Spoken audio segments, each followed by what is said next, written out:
Namaste, Pranam, Gita Dhyana.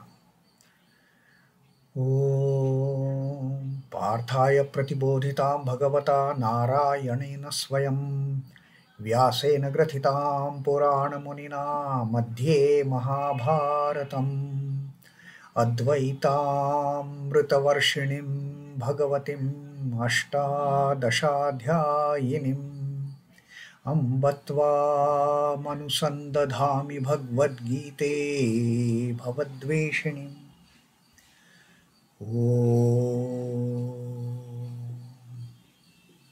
O Bhagavad Gita, with which Lord Narayana himself gave enlightenment to Partha, the ancient sage Vyasa included it in the Mahabharata. O Goddess, showerer of the nectar-like knowledge of non-dualism contained in your 18 chapters, O my affectionate mother, the destroyer of rebirth, I meditate upon thee. Krishna Vandana. Vasudeva Sutam Devam Kansachanura Mardanam Devaki Paramanandam Krishnam Vande Jagadgurum. Son of Vasudeva, the slayer of Kansa and Chanur, extreme delight for Mother Devaki, O Lord Krishna, the supreme teacher of the universe, my salutations to you. Srimad Bhagavad Gita, our reading from the 18th adhyaya of Moksha Sannyasa Yoga, which is almost now towards the ending stage. And Sri Krishna, having taught us this great knowledge, Sri Krishna declared that great truth before us. He has opened up everything before us, that how we should behave, how we should work, how we should perform how we should give up, what we should give up. Everything he has told us. And now Sri Krishna says that now you are at a liberty to teach my teachings to other fellow devotees. If you are doing it, that is going to be such a wonderful act. Sri Krishna has told us that from whom we should not, to whom we should never disclose this treatise of the Bhagavad Gita, with whom we should never share the words uttered by the Lord. We should not speak at all with those four categories of people that Sri Krishna had told, but with the devotees, with the like-minded devotees. Freely share my words, Sri Krishna says, whatever you have understood about it, whatever you have grasped my teachings, you share it with them. That will also enlighten your own knowledge about my teachings. That will enlighten your knowledge, that will enlighten your bhakti, that will enlighten the way you do your work, that will enlighten your path of yoga, Sri Krishna says. And Sri Krishna has told that this is going to be the biggest service you will be rendering to me, which is the most dear to me. Sharing my word with the like-minded devotees with full devotion to me. Nachamai tasman manushyeshu, and such a person who is doing this duty, Sri Krishna has put that person on the highest pedestal, the most loved person, the person dearmost to me on this entire earth. So that person who shares the Lord's teachings, Sri Krishna says, Nacha tasman manushyeshu kaschin me priyakruttamaha. There is no other person on this earth who is doing a benign, who is doing such a beloved service to me, who is offering such a wonderful service to me. There is no other person who teaches my words, who spreads my words among the masses of the, no, not masses in a sense, among the devotees, and among the select of those masses. Not each and every one. That he has already told us. Don't even talk about my words with these four types of people. But spreading Lord's teaching, sharing the Lord's teaching, Sri Krishna says, this is the best ever service any of my devotees can perform. Bhavitana chame tasmat anyah priyataro bhuvi. And on this entire earth, there can be no other person who is dearer to me than this person. This person is ultimate because this person has made himself or herself fit enough to be one with me. Krishna has put that person at par with himself. at par with the Lord. What else do we need? But then we know the reality. It is not everybody's cup of tea. It is not everybody's fate to have that enlightenment to spread the Lord's words. There are very few seers, there are very few sadhakas, there are very few rishis for that matter, who have really understood the Lord's teachings, and then they spread it among the other devotees. So what happens of others who are not able to share, first of all, who are not able to understand the gist of the Lord's teachings, who cannot grasp the essence of the Lord's teachings? They are still studying. They are studying Bhagavad Gita for years together, for lives together. They keep on studying Bhagavad Gita to understand what the Lord has told. Now, what happens of such people? What happens of these amateurs? What happens of the students of the Bhagavad Gita? Sri Krishna says, it is not that they are hopeless. While those who share my teachings after having understood everything what I have said, they are the most wonderful of the Lord. They are dearest to me. But there is second category. There is second category of people, those novices who may not have fully understood my teachings, who might not have fully grasped the essence of my teachings, but they are still studying. They are putting hard efforts to try to understand and grasp the meaning of the Lord's teachings. They might have understood something. It is not that they are absolute zero on that count. Something has gone in them. The spark has ignited. It may not have blown to its full extent, but the spark has ignited and there is some hope. The seed has sprouted. You know that small leaf has sprouted from the seed. One day it will become a mighty tree. There is no doubt about it. So Sri Krishna talks about this lot. Sri Krishna says, adhyeṣyate chaya imaṃ dharmyaṃ saṃvādamāvayoḥ jñānayajñena tenāhamiṣṭaḥ syāmiti me matiḥ. These type of people who are adhyeṣyate, who are studying, who are still students, what happens? He who will study this sacred. Now what is the student studying? The student is studying imaṃ dharmyaṃ saṃvādamāvayoḥ. The student is studying the dialogue, saṃvāda. Saṃvāda between whom? Avayoḥ, between the two of us, Sri Krishna is telling Arjuna. That person who is still studying, contemplating, meditating, ruminating whatever he has grasped, whatever has entered his brain and intellect, he is still studying this wonderful dialogue. Dharmam saṃvādam.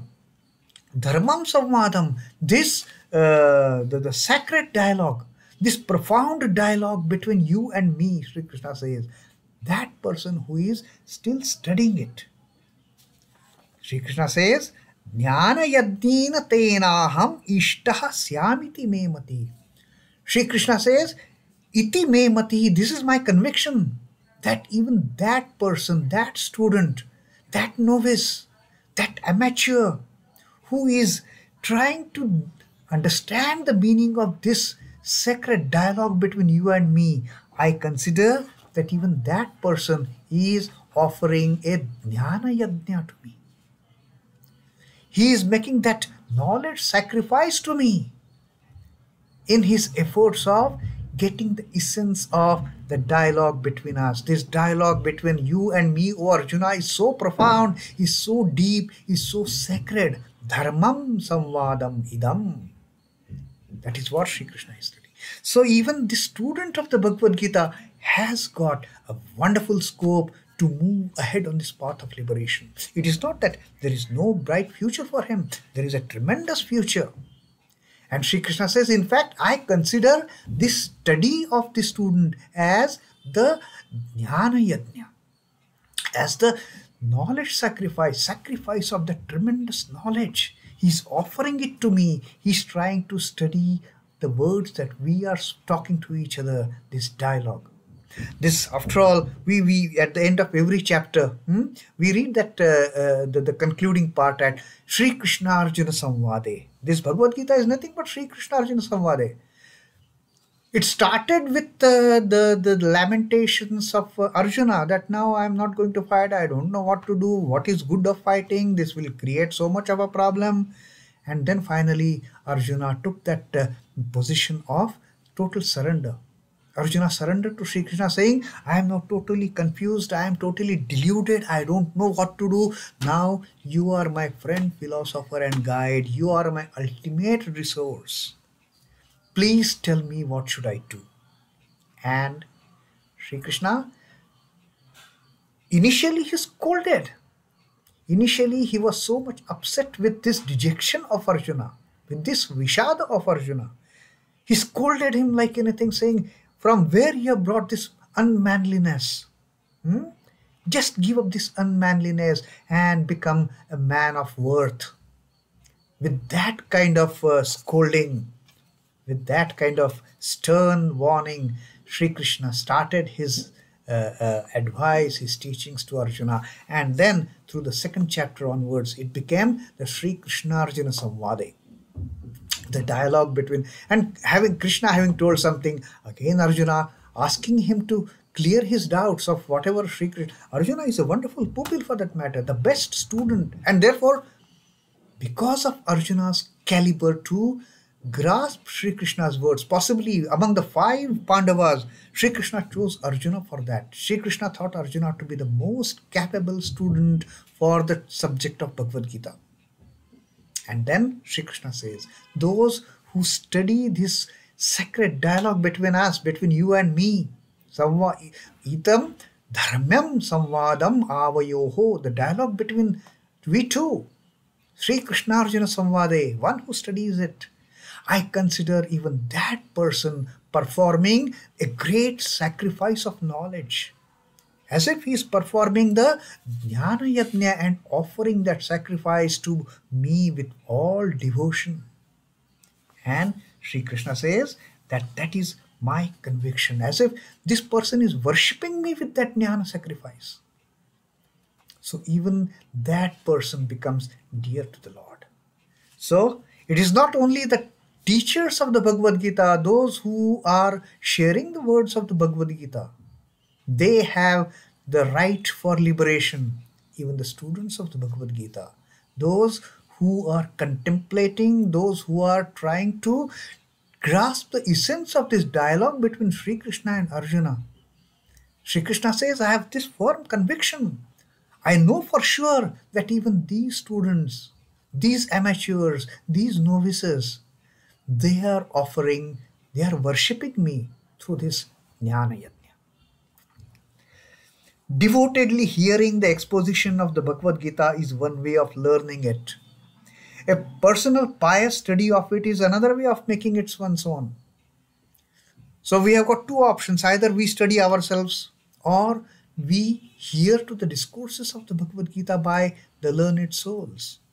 Now when we start taking up, now Sri Krishna in this Shloka, he is talking about those who take up the study of the Bhagavad Gita. And in Sri Krishna's views, it is the worshipping Sri Krishna himself. The study of the Gita is worshipping Sri Krishna himself as a Jnana Yajna, as a sacrifice through knowledge. A clear understanding of the spiritual matters is an effective means for the adoration of the Lord. The very purpose of human life is to adore the Almighty through right understanding and right relationship with Him. So when we start studying what has Sri Krishna told Arjuna, which doubts Arjuna had raised, how Sri Krishna has clarified those doubts, how Sri Krishna has answered to all those queries of Arjuna, and Sri Krishna has brought out that enlightenment. Sri Krishna has given that most sensible advice to Arjuna of how he should not run away from the obstacles that he is facing on this battlefield. The doubts the delusions that have got created in front of him, because of which he is running away from his own duty, which is in fact his inherent duty, which has come to him because of his inherent nature, waging this the righteous war, this dharma yuddha. So the one student who starts studying this, one who starts understanding what the Lord has taught, what Arjuna has asked, and how Lord has clarified those doubts, and Lord has expounded all this great knowledge to Arjuna. He has just opened up the treasure, vast treasure of knowledge. He has opened up this vast chest, which is showing us the oneness of the jnana, bhakti, karma and yoga, which is teaching us how we should behave in this world, how we should do our duties, what we should renounce, what we should give up. All these teachings, when a student starts thinking about it, Sri Krishna says that the moment the student starts studying this dialogue between us, I consider it to be a great worship to me in the form of the Jnana Yajna. And that is the Lord's own conviction. He says that iti me matiḥ. It is my firm conviction. I know for sure this person is on the right track. And this person, this student, he may be a novice, he may be a child, he may be just a toddler on this path. But one day, a day will come when this toddler will start taking high strides. Practice is always superior to precept. A refined living is superior to a refined exposition of the law of life. Preachers may be had in plenty, but those who practice the precept are but few. There may be hundreds of teachers for that matter, but one who truly follows what the Lord has taught, there are very few. Those who study the Gita and try to live up to its teaching are performing Jnana Yajna. These novices, these learners, these kids, these are the kids in the kindergarten, those who are studying, but they are doing a great service in themselves by studying the Bhagavad Gita, by trying to understand the Lord's teachings, and that is as good as performing a Jnana Yajna, which is very much pleasing to the Lord. Lord loves it. Oh, these kids of mine, they are trying to understand what I have taught them. Lord is smilingly appreciating their efforts, that what a great thing these kids are doing, these children are doing. They want to understand my words. And the moment Lord finds it suitable, Lord will share his Lord will shower his grace on these children, and they will grasp the essence of the Lord's teaching, and then they will come to that position of they will be sharing the Lord teachings with other devotees. So this is just a stepping stone to getting into that phase where the Lord had said that those who share my teachings, they are doing a great service to me, most beloved service to me.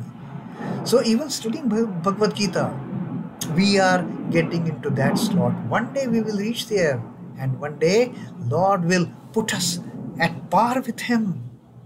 One day the Lord will put us on that high podium where Lord says, this person is dearmost to me among all the people on this earth.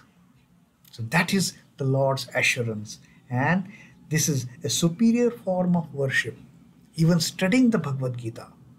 So let us not get discouraged that, okay, we have not come to the position of teaching Bhagavad Gita. We are just mere students. It is not just we are mere students. Even mere students, they are treated very lovingly with lot of love and care by the Lord, because Lord knows that a day will come when these toddlers, when these kids in the kindergarten, they will grasp my teachings, they will grasp the essence of my teachings, they will realize, they will get that enlightenment, they will get that illumination, and then they will be able to, then they will reach that position where they can share my teachings with others. So such a wonderful hope that Sri Krishna is giving to all the students of the Bhagavad Gita who are studying Bhagavad Gita, who are trying to understand the Lord's teachings.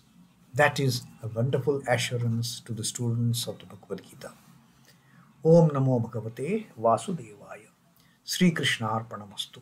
Jai Sri Ram Krishna. Jai Thakur. Jai Ma. Jai Swamiji.